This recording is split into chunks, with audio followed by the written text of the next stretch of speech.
back to Morning Thailand. Let's take a look at the report of an incident where a police officer had been brutally beaten by a suspect while he was on a lookout upon the arrest warrant. That seems it happened in Phuket province on Tuesday, September the 10th. Police Colonel Somai Onkam, he is the deputy superintendent of Cheung Thale police station in Phuket province. He led a team to hunt down Virat Praphed, age 36, the suspect in many cases including robbery, having weapon in possession, carrying an unlicensed gun in public, and attempted murder. After being informed of the suspect's whereabouts, and at that time the suspect was happened to be in a football field with his friends. A lot of friends. Yeah, well, because when you play soccer, obviously you require quite a large number of crowd. People. Oh my goodness. In Ban Bang Thao school, he was playing football with his friends, and the suspect was alerted that police officers were kind of sending signal to arrest him. So he called out for help from his friend, and then the mass brawl took place. Most of the injured officer said that he had presented the arrest warrant to the suspect and talked to him. Then he was kicked in the back by someone and he fell to the ground. And he brought along minor officers. However, all of them seems to be quick enough to run away. So all of the officers with him suffered only minor injuries, mostly the bruises in the incident. Wow. But he got beaten quite badly. Brutally attacked, and he even lost his consciousness at the scene. Whoa. So he was being sent to Wachira Phuket Hospital. Doctors said he had suffered a broken molar tooth and extensive bruising to his face and also his legs. Wow. And his team just not there. Oh my goodness. The Police Colonel Pirayut Karajedi, the Deputy Police Chief of Phuket Province, he was there paying a visit to the injured officer. He said that police are now looking for the suspect and also his friends and will press serious charges against them. So this is the case, the example of police officers. Right. The whereabouts of the suspect. Right. You gotta pick where you're gonna arrest someone. Obviously, soccer field probably not one of the best places to do it. That's scary. All right, moving on to another case, and this is an update, obviously quite scary as well. I report about this actually, about Kun Saiyut Klamphaiboon. He was attacked by a drive-by shooting in Prachinburi province. Now, he's a local politician, and he also a cousin of Kun Ong'at Klamphaiboon, the MPs for Democrat Party. And at this point, at the time, the police said that they believed it's probably the local political scene that, the conflict that they have in place. And they were right. Apparently, two of the suspects has been arrested already, Kun Sompong Sawet Rathakul as well as Kun Panya Phol Nak Thong. Now these two are actually in the scene and in conflict with Kun Saiyut due to the political conflict and such, because they are running for either the same position or Kun Saiyut was backing someone who would run against them. At this point, obviously, they believe that these two were the one that did this, and they say that there was also witnesses as well as the after the investigation and a long talk with Kun Saiyut himself, who seems to know who did it, and this is what the police were able to find. And at this point, these two has already been pressed 3 charges to premeditated murder as well as having possession of guns and bullets without any licenses, as well as possession of guns in a public place. So we're just gonna have to wait and see whether or not they will be, either acquitted or they will actually be in jail for this particular case. But obviously, this doesn't take that long because the shooting took place on the 7th. So that's about 5 days to find a culprit. So not that bad. Yeah. Right.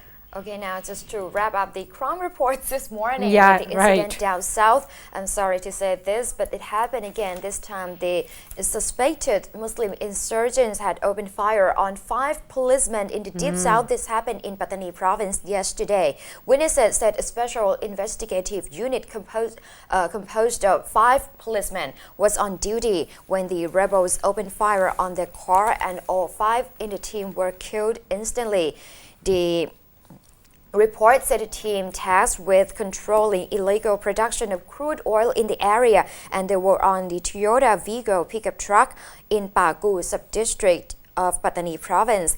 They were followed by Isuzu D-Max truck with 5 to 6 insurgents on board, and one of the rebels opened fire on the officer's vehicle, so they had to park and got down to fire back. However, it seems that the number of insurgents had exceeded their number, so rebels killed all of them and fled with their weapons and also the bulletproof vests. It is really sad here, Kun Goff, because one of the killed officers, Kun Anawin Akunsada, was getting married with his girlfriend on the 27th of October, which is next month. Oh no, that is sad.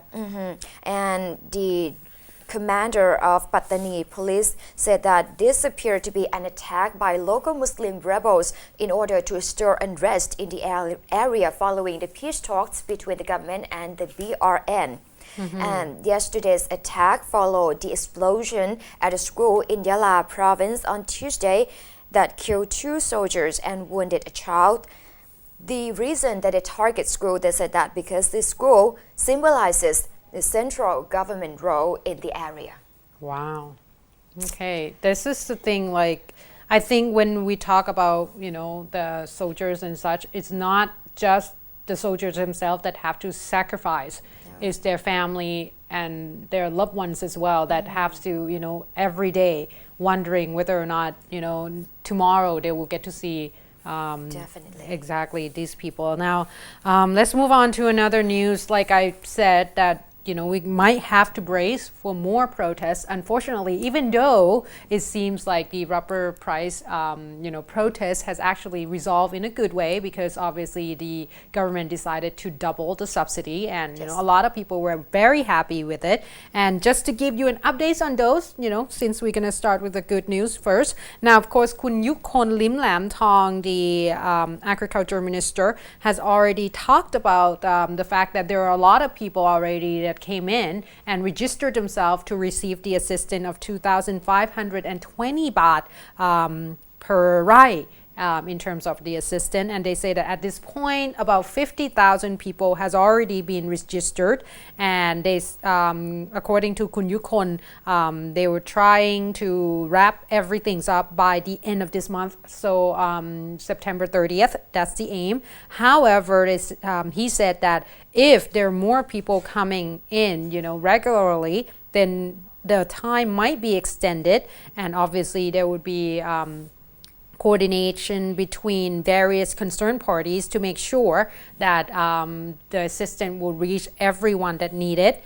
And in terms of those who did not have or do not have the official documents and such to guarantee, or they did not register themselves as a farmers, at this point they might have to talk to Natural Resources and Environment Ministry as well as the Forestry Ministry in order to see whether or not they would be able to register themselves and get some kind of assistance. Now they say that a lot of people, especially in Yala province as well as in Buriram province, has already went in. In Yala province, 24,000 people has already went in to register themselves, while in Buriram province over 12,000 people is slowly going in to receive this money. However, there has been a talk about another, I guess, not so happy people that came up is in Nan province, 500 of corn farmers who said that they too are suffering from, a lot of losses and such, and they would like financial assistance from the government as well. Now they say that at this point, they would like the government to actually pegged the price for them. There's 2 of them altogether. There was like corns for animal feed with the moisture over 30%. They would request for assistance of 8 baht per kilogram, as well as for the moisture that no more than 14.5% to be having the assistance of 10 baht per kilogram. And this is in Nan province, obviously, and they say that they could, limit it to no more than 50 tons, as well as to make sure that there will be a registration of people who, of the newly planted corn farmers that would be on the registration, but they cannot have more than 70 rye per person. So I guess that's, in details, technicality and such, they probably wants to have everyone registered as well. And they say that within 15 days, if they haven't received any answer from the government, and mind you, they went to the non-provincial center and talked to the provincial governor, of Nan province, and he was the one that received the request and such. And they say that after 15 days, if the government do not do anything, they will actually increase the intensity of gathering and such. So what's next? I don't know. Rubber, corn, rice. I don't know, yam, maybe. I don't know what else we'd grow, but sometimes when you see this, it's almost like we're creating a pattern of if you don't get anything, let's come out and protest. But once again, we do want to encourage people to voice their political ideologies as well. And if this is one way to doing it, then, just make sure that it's nonviolent. That's what I say. Okay, still keeping an eye on that protest as well. Now, just giving you a little update here on the case of the Supreme Court that handed down the ruling, the 12-year prison term to the deputy former Interior Minister, Kun Pracha Malinon, and also 10-year term to Police Major General Athilak Tanchukiat for the roles in the 6.6 billion baht procurement deal to buy the 5 trucks and also a board which has been deemed corrupt, and the court found them guilty of malfeasance and price collusion in the purchase of 315 5 trucks and 35 boats by the Bangkok Metropolitan Administration that I reported yesterday. And it seems that Kun Pracha and also Kun Athilak were not in Thailand anymore, and it's quite impossible that they would come back to serve that jail term. Pretty much. So they would try to we can wave them goodbye at this point. Procedure of the legal conviction. Now, the AMLO, the Anti-Money Laundering Office, said that they will order financial institutions and also the banks throughout the country to disclose details of all the bank accounts and financial transactions of these 2 former officials who already fled their jail sentences.